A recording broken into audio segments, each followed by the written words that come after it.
It's my pleasure to welcome today Dr. Macarena Marey. Dr. Marey is adjunct researcher at CONICET.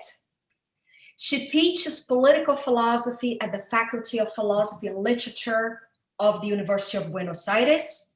She wrote her PhD dissertation on Kant's concept of right in the metaphysics of morals in 2010 and has since published several excellent articles on Kant's ethics and political philosophy, and also on democratic theory in Spanish and English languages.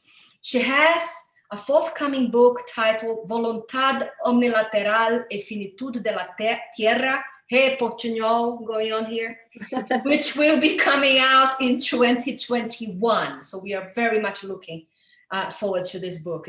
I had the opportunity to read the draft, and it's a very, very original and great stuff. Macarena has also translated Kant's Towards Perpetual Peace into Spanish. And besides her interest in Kant's political philosophy, she specializes in modern political philosophy, social contract theory, ethics in general, contemporary theories of democracy, and feminist approaches to political philosophy. It's great that we'll be teaching together a seminar on multiculturalism, diversity, and justice at the University of Bayreuth. And this seminar, which will be taking place in January or February, I can't remember anymore, but very soon, is already booked out and has received an overwhelming interest from our students here in Bayreuth. So Macarena, we are delighted to have you with us today, and thank you for accepting this invitation. Thank you, Alice, for the presentation and the invitation, and everyone here. Hi, many friends. I see many friends here. Hi to every one of you. Well, I'm going to share my screen. So let me see if I do this correctly.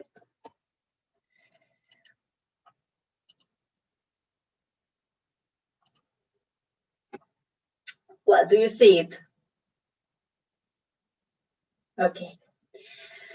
The title of my talk today is Dislocating Liberal Secularism from its Own Margins. And my aim is basically to explain this title.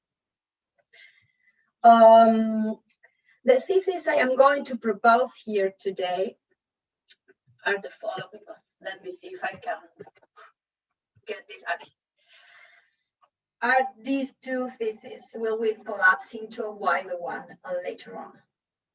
The secularization thesis cannot explain today's religious political revitalization, but at the same time, the reconfiguration of the way Christian churches participate in politics is indeed a product of the discourse of secularism, not a product of a bygone past.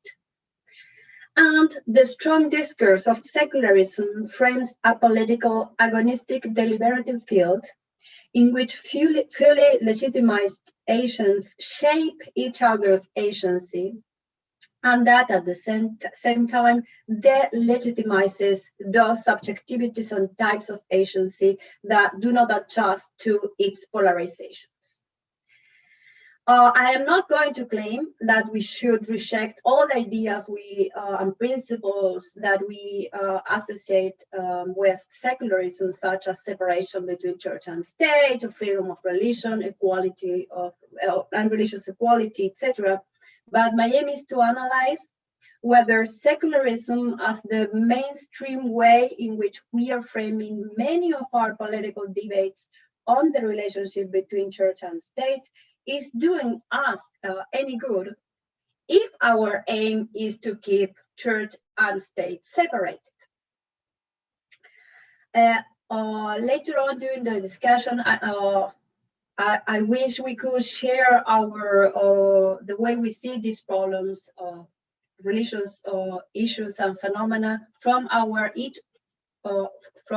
own practical context, right? I would love if you could share your views on these matters by thinking about how do you live these things in your own situations.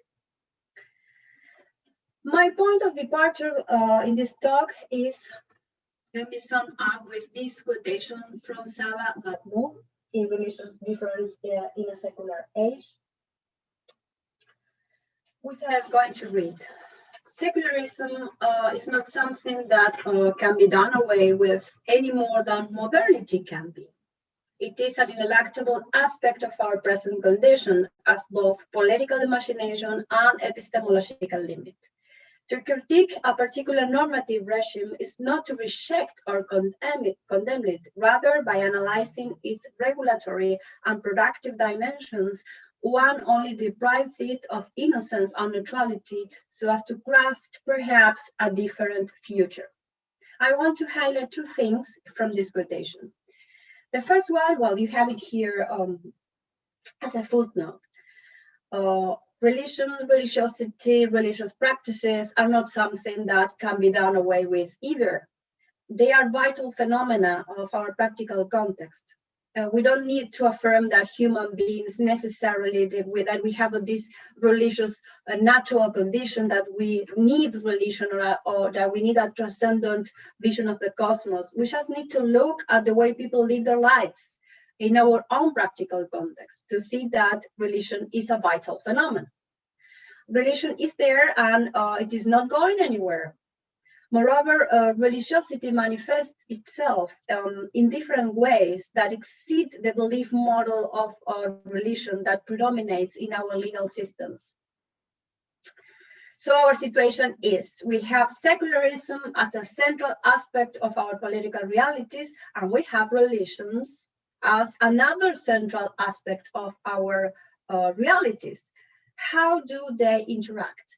And the second point I wish to highlight from this quotation from Saba Mahmoud is that my concern here is with those epistemological limits and the impact they have on our political imagination. Secularism, I will hold, is the way world is imagined in many contexts, and also a limitation to our political imagination, right? But not because it is real. It doesn't limit the imagination the way reality does. It is not a reality check, right? On the contrary, it conceals aspects of our worlds, and because of that, it throws us off the track when we try to deal with the very problems we have because of the way religions and secularism interact.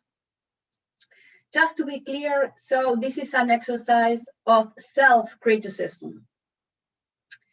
The question we have to ask ourselves when dealing with all the dilemmas, contradictions, clashes, normative deadlocks that are brought about by the way our secular and our religious views of the political interact is, what normative work does secularism do in a certain place and time? And this is a question posed by Joan Wallace Scott in her book, Sex and Secularism. It's basically what she does in her book. I will rephrase this question in this talk like this. How does the strong discourse of secularism work in each practical context? Before I explain what I mean by strong discourse of secularism, let's focus a little bit on the practical context. Where? Secularism is here, there, and everywhere. Why is it everywhere? Of course, in each polity, secularism will perform a different task and it will have a different political orientation and will put different affects in motion. We have to look for that situated specificity. But secularism does have a global character, as it is embedded in the liberal discourse of international law and rights and in the self-comprehension of mainstream philosophy and political and juridical sciences. It is also embedded in the political activism of several movements today and in most political practices. But this is the main point. It is also everywhere because of this. As a discourse, secularism does normative and epistemic work in all the polities where it is present, mainly because it entails a certain universal narrative about the past, about modernity, about the state, about how we have arrived to some of the values that we have, like tolerance, neutrality, rights like freedom of religion, freedom of conscience, and religious equality. Secularism is attached to a global narrative that tells us a tale of universal history. This is why it is everywhere. As to here and there, I'm thinking about these matters as they take place in my own situated practical context, which is Argentina, South America and Argentina. Secularism here is a Christian secularism. I'm not going to go into these details, but many discussions arise when you are dealing with a Catholic country and studying secularism and religion. The typical problem in contemporary literature on secularism is that when you have a Catholic country, then you wouldn't have religious pluralism. So you have different problems from the ones that arise, for example, in Germany or in the United States or in England. I don't know, just to put examples. And the assumption is that we are homogeneous societies that see and that we see eye to eye in almost every moral matter. This is obviously wrong. This wrong view of how Catholicism operates in our countries has impact on the secularism versus post-secularism debates. Mainly what is proposed is that in Catholic countries, you shouldn't have a post-secular conception of the public arena, but a secular one. You should have a hardcore secular conception of what claims should go or into the public debates or not. I think this is a wrong way to frame the debate. First, because I think that we do have religious pluralism even within Catholicism. Plus, when we claim that there is no pluralism somewhere, most probably we are invisibilizing someone. And second, the secularism versus post-secularism debate misses the point because it works within the limits of a theory of the political that reduces issues of political participation to the expression of judgments in a deliberative process of collective decision-making. The difference among them is that post-secular politics holds that religious claims and expressions are to be allowed in political deliberations, and moreover, they tend to reduce religion to a belief model, to the idea that religion is no more than a set of beliefs that are freely chosen by sovereign individuals. I believe that post-secularism is secularism's resignation, concession to reality, to a reality that insists on presenting religious people, religious phenomena. It is like a sort of second best solution. But for me, neither is a good solution, right? When? In the times when the secularization thesis has been discredited. I will quote Sebastián Rudas on a very good description of what is the secularization thesis on a paper that came up this year in Constellations. Basically, the secularization thesis makes two claims, and I'm going to read Sebastián Rudas. The first is empirical and argues that religion and modernity, broadly speaking, the consolidation of democratic government, a capitalist economy, and scientific and technological development are inversely related. So the more technological and scientific development you have, the less religious phenomena you would have in your polity. This thesis has been widely discredited, and we have tons of literature who analyze this phenomenon. But let's know the normative underpinnings of this thesis. Modernity is good, religious is bad. Science is good, religious is bad. Democracy, well, und so weiter. The second claim, I'm quoting Rudas again, presumes the former and it's normative. It argues that an adequate place of relation in modern societies is the private sphere, however defined. It is assumed that in a healthy modern state, relation must remain a private issue. Let's also reflect a little bit on this. Relation in many secular conceptions of politics is seen as something dangerous. So the solution they have is to lock it down within the family, within the private sphere where the state cannot intervene. This cannot go well. So from all of this, we have a particular scenario, at least in South America. This is valid for Argentina, and I believe also for Brazil. But although in Brazil it is a little bit different and has its own specificities. I'm going to quote this Argentinian sociologist, Juan Marco Bagione. The challenge then is not just to move away from the fiction of growing secularity, but to do so while intensifying the process of gender and sexuality liberation. While secularism as a paradigm for social analysis seems inappropriate, given religious revitalization, the risk of legitimizing political relation is the empowerment of illiberal agendas. So the question becomes, how can the centrality of relation in contemporary democracies be acknowledged along with gender and sexual pluralism without either delegitimizing the former or renouncing the latter? So how do we deal theoretical and in praxis with this reactive religious politicization we are living in, at least in Argentina and in Brazil and in many other places? A typical secular subject will see the situation like this. Religion is back. We must defend our secular victories from the attacks of this reborn vestige of an obscurantism past.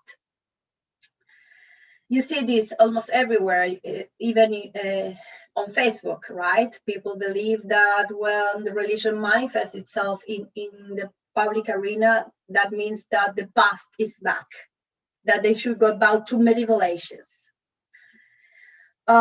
This seems to be the common sense diagnosis, but it is actually an anachronism produced by the discourse of secularism. This is what I will hold. What is an anachronism? I'm quoting this author in this excellent article, The Past is Evil, Evil is Past. Anachronism is the practice of symbolically allocating into another time phenomena that take place in the chronological present.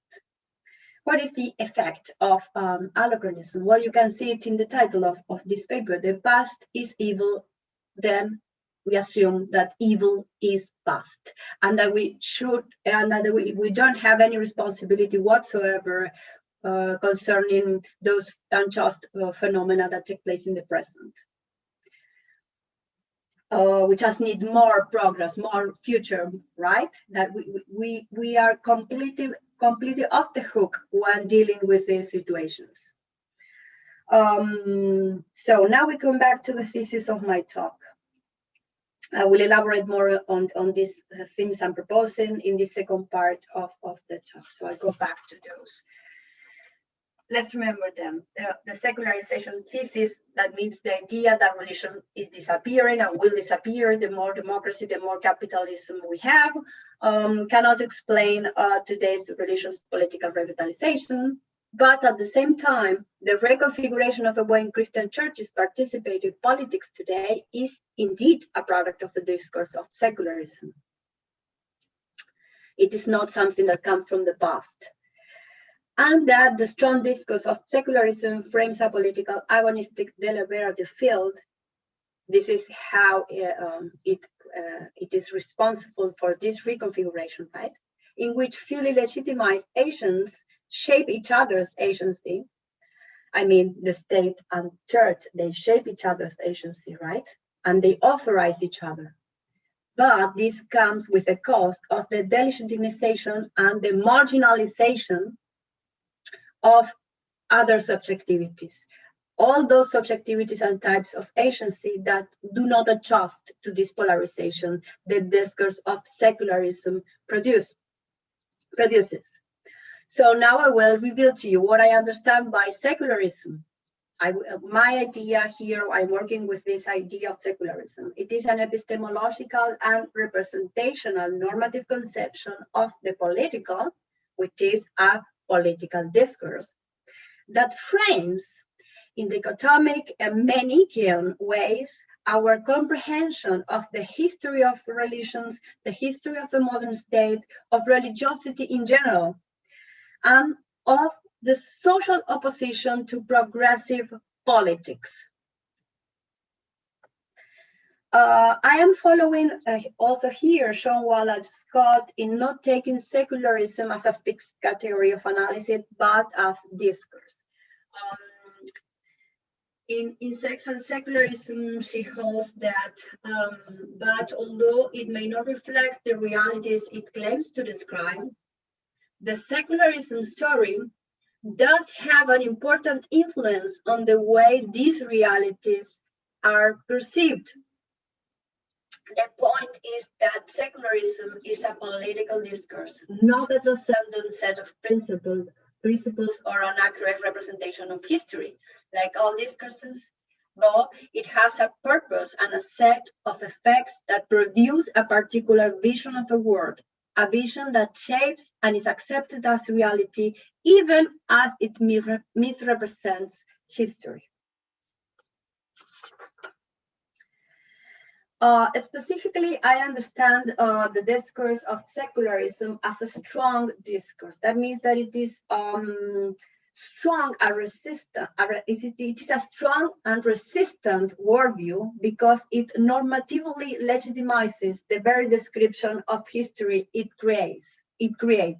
So it is a way in which we see the world, and when we are presented with evidence that contradict the secularization thesis, we still believe in this secularization thesis because of the way secularism works as a normative political discourse in our polities, in the way we perceive our practical contexts. So I believe this reading of secularism I propose is useful because it can explain the reactive politizations of religions in our polities. It is a good explanation, right? For example, when we discuss abortion and LGBTIQ+ issues, we already are condemned to end up in an impasse, in a deadlock, because before entering the dialogue, we have assumed a close definition of our position as secular, progressive, reflective, good for women and good for everyone, etc., and that of the other as fundamentalist, religious, acritical, conservative, bad for women, etc. But this other here, it's not the one who gets marginalized and pushed away from effective political participation, but it is the agonistic partner with whom the secular subject, who can also be religious in many cases, shares the institutional and informal deliberations. We have priests debating in the lower chamber this past week in Argentina. Today, in the lower chamber, they are debating the abortion bill. And if you analyze who are the subjects that get to speak there in the lower chamber, that get to to be understood, they get to be taken into account. There's only two types of subjectivities who satisfy those criteria, which are perfectly purely secular subjects from progressive movements, and those subjectivities have come from powerful churches, right? Ecclesiastical authorities. Not every religion gets to speak in the parliament, and not every secular subject gets to speak in the parliament. Those are those who get marginalized. Who are they? Let's think a little bit about that. Secularism helps shaping an agonistic-deliberative public arena. Authorized voices, both secular and religious, deliberate in an agonistic field, actually, and deliberate only with each other as equals. They see each other as equals, and always within the limits of the liberal deliberative democracy model, excluding a series of agents and arriving at deadlocks that are solved by sheer bargaining. This is why I believe we should study secularism as part of a wider political way of organizing politics and the ethical political realm into an agonistic deliberative territory where only some subjectivities, collectives, and actors have fully authorized political agency, with a consequent marginalization of several other subjectivities, collectives, and actors.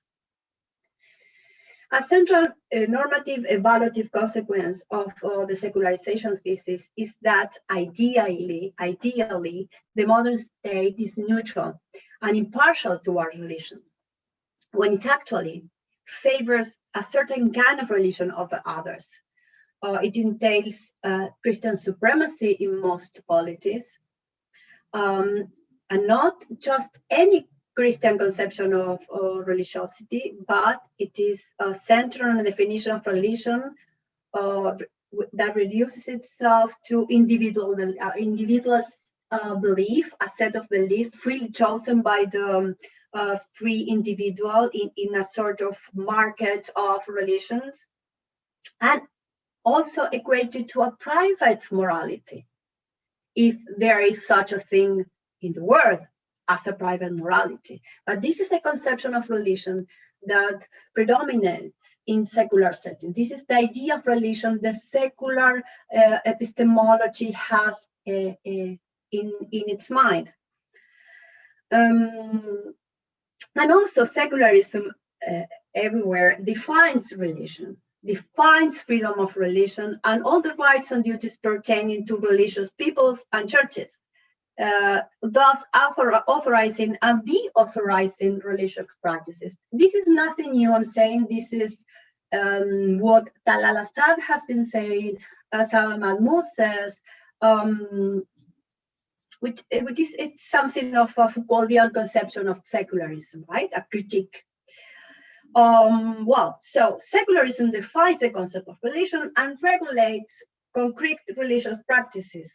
Well, this is now very, very clear in the literature, and everyone agrees on this. But what I wish to highlight is that, and this would be my input in this talk regarding this matter, is that this is done, this definition, this regulation, this is done and has always been done with the participation of hegemonic ecclesiastical authorities. The idea of a political authority, absolute sovereign or over ecclesiastical authorities, is just that, an idealization of the concrete power of the modern state. I mean, the allegedly neutral, impartial state has been defining religion for ages, but it hasn't been doing this alone, but with the participation of ecclesiastical authorities. Powerful religious actors operate, act, and deliberate within the political field arranged by the discourse of secularism, not outside of it, a field they have helped shaping and arranging as privileged agonistic partners with full legitimacy to act politically. But not every ecclesiastical authority has been called to this meeting where all these decisions were made, right?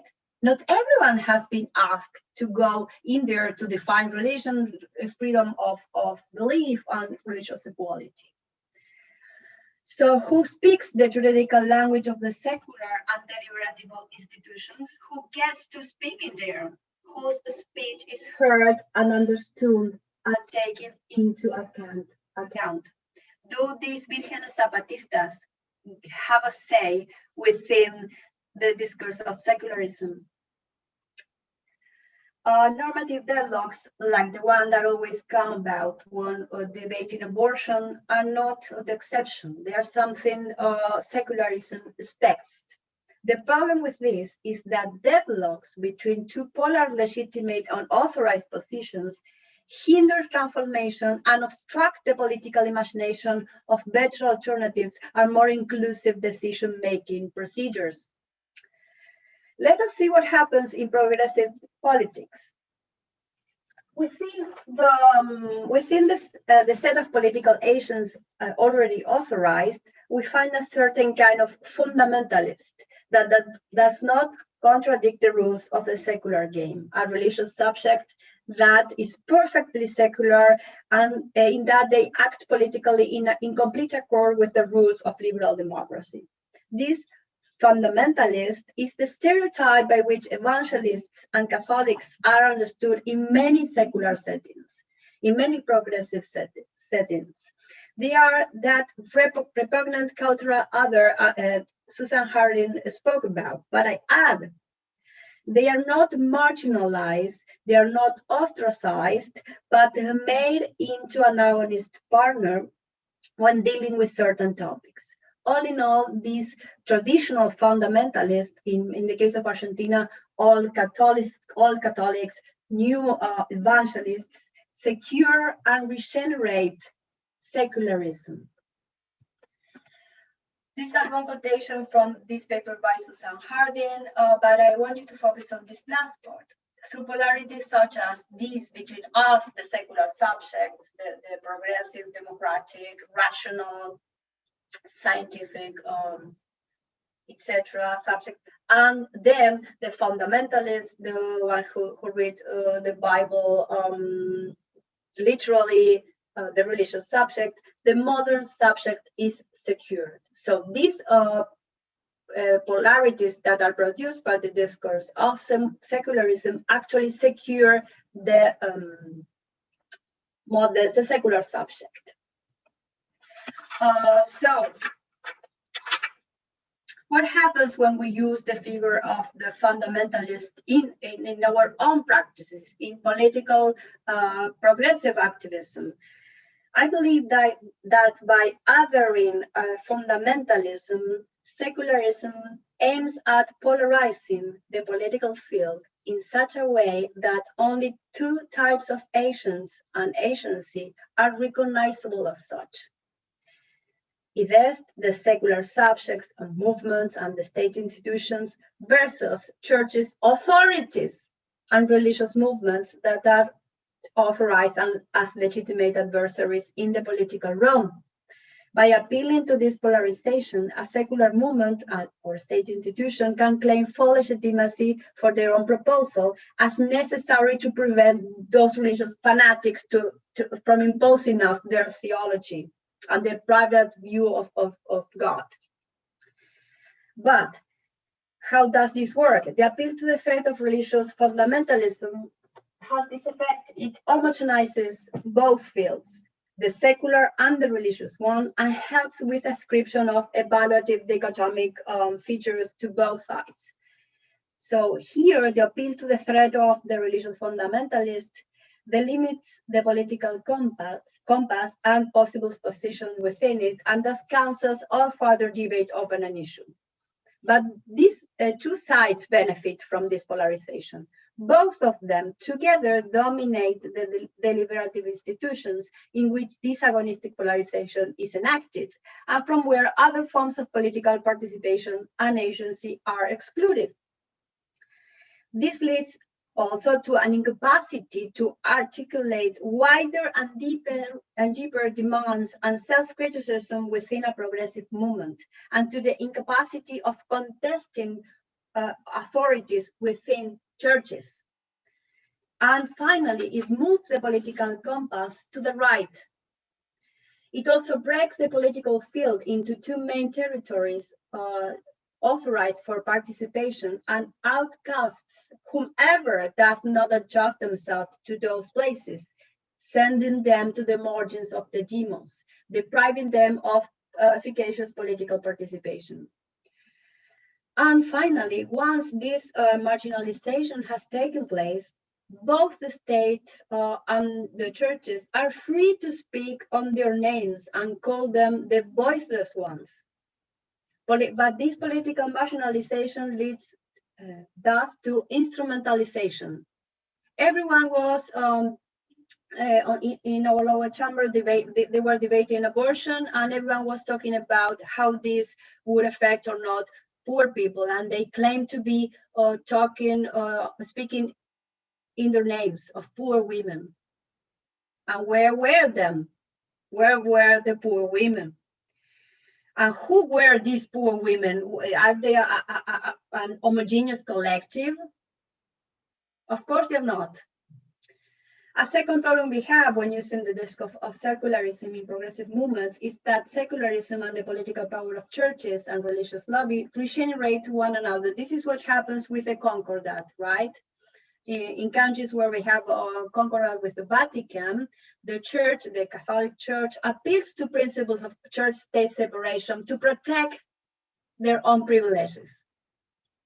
So this means that under these conditions, church and state are separated to the advantage of conservative churches.